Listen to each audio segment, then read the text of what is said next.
Assalamualaikum warahmatullahi wabarakatuh. Pada pagi ini saya ingin berkongsi mengenai sejarah pergaduhan antara orang Melayu dengan orang Jawa. Okey, kalau kita tengok selepas sahaja perlawanan bola sepak antara Indonesia dengan Malaysia, pasti akan ada pergaduhan. Sama ada perlawanan itu diadakan di Indonesia ataupun di Malaysia, pasti akan bergaduh. Kalau perlawanan itu diadakan di Indonesia lagilah teruk, di mana pemain-pemain Malaysia terpaksa dibawa keluar dengan menggunakan barakuda untuk menjaga keselamatan pemain-pemain Malaysia. Tapi kalau kita tengok, kebanyakan pergaduhan ni sebenarnya bukan berlaku dalam kalangan orang Malaysia dengan orang Melayu di Indonesia, tapi lebih kepada antara orang Melayu Malaysia dengan orang Jawa dekat Indonesia. Orang Jawa ini begitu fanatik di mana mereka cukup membenci Malaysia, tapi tak semualah. Okay, ada mereka membenci Malaysia, kemukakan slogan gayang Malaysia. Kemudian mereka selalu mengadakan demonstrasi atas benda-benda yang kecil. Contohnya isu batik, isu sate, isu lagu rasa sayang dan sebagainya. Okey, jadi kalau kita tengok memang pergaduhan itu berlaku antara Melayu Indonesia, Malaysia dengan Jawa Indonesia. Okey, tapi kalau kita tengok sejarah itu sendiri, sebenarnya pergaduhan ini berlaku dalam masa yang sudah lama. Okey, kalau kita tengok sejarah dia, kerajaan awal orang Jawa, kerajaan kuno antara kerajaan terawal orang Jawa itu kerajaan Tarumanegara, itu sendiri telah dijatuhkan oleh kerajaan Melayu Sriwijaya. Okey, kerajaan Tarumanegara ini telah diasaskan oleh Jaya Singawarman sekitar tahun 385 Masihi.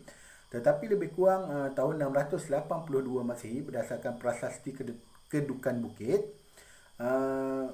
Dapunta Hyang Sriwijaya Nasa, itu Maharaja pertama kerajaan Sriwijaya, telah bertindak pergi menyerang Jawa. Dia kata untuk menghukum bumi Jawa yang tidak tunduk kepada Sriwijaya.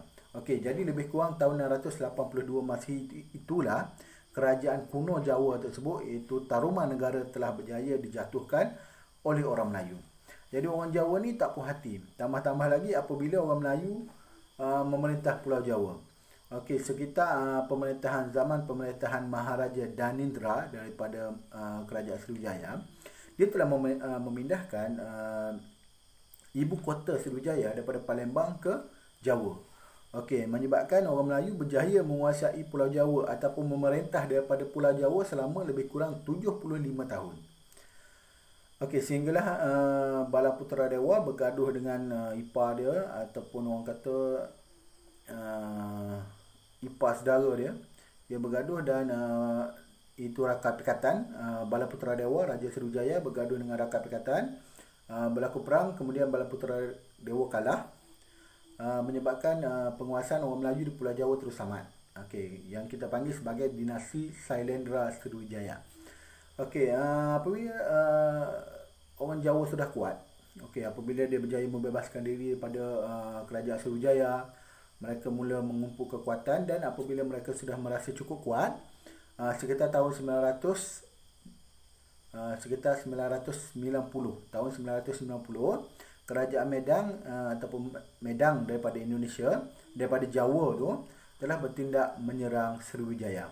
Dan 2 tahun kemudian, iaitu pada tahun 1992, mereka berjaya menawan ibu kota Sriwijaya, iaitu Palembang. Tahun 1997 pula dia berjaya menawan salah satu daerah Sriwijaya, iaitu Lampung.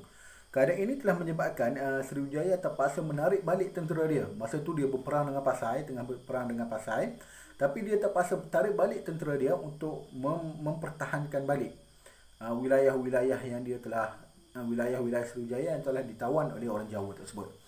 Jadi orang Melayu ni tak puas hati kerana serangan Jawa tersebut.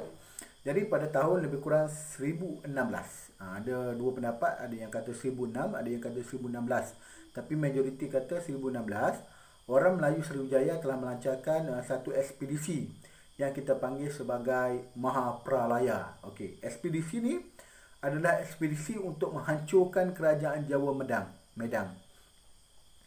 Okey, jadi Raja Sriwijaya pada itu, iaitu Raja Srimara Wijaya Tunggawarman, telah mengarahkan Haji Wurawuri. Haji ni raja, Wurawuri ni bawahan. maksud dia raja rendah, raja yang kecil ataupun raja peringkat daerah ni, iaitu Raja Luaram daripada Luaram untuk menyerang Medan pada waktu itu.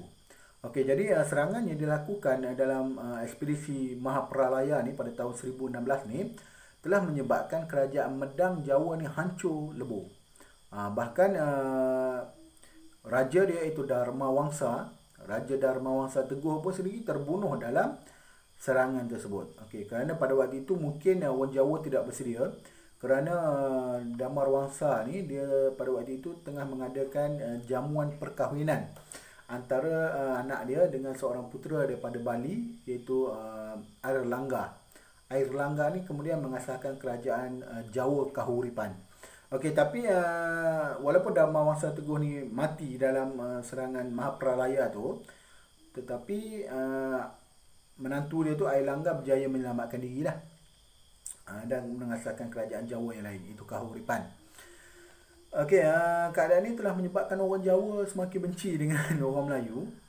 Okey, orang Jawa semakin benci dengan orang Melayu. Jadi semasa kerajaan Singasari memerintah Jawa di bawah Raja Kertagama, baginda telah mengarahkan satu ekspedisi untuk menundukkan Suwarna Bumi, iaitu Sumatera ataupun orang Melayu, ataupun kerajaan Melayu paling kuat pada waktu itu ialah kerajaan Melayu yang berpusat di Jambi ataupun dikenali juga sebagai Dharmasraya.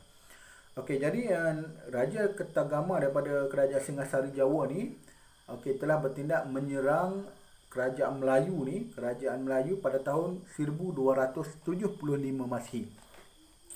Okey, serangan ini nampaknya berjaya mengalahkan orang Melayu apabila pada tahun 1286 Melayu berjaya dikalahkan. Melayu ni pada waktu itu dipimpin oleh Raja Serimat Tribuwana Raja Mauliwar Madewa. Okey, dipimpin oleh raja tersebut, dan baginda telah tewas kepada kerajaan Singasari dalam peristiwa yang dipanggil sebagai Pamalayu. Serangan orang Jawa terhadap orang Melayu ni disebut sebagai Pamalayu, itu perang melawan Melayu. Okey, saya rasa setakat itu saja perkongsian pada hari ini. Assalamualaikum warahmatullahi wabarakatuh.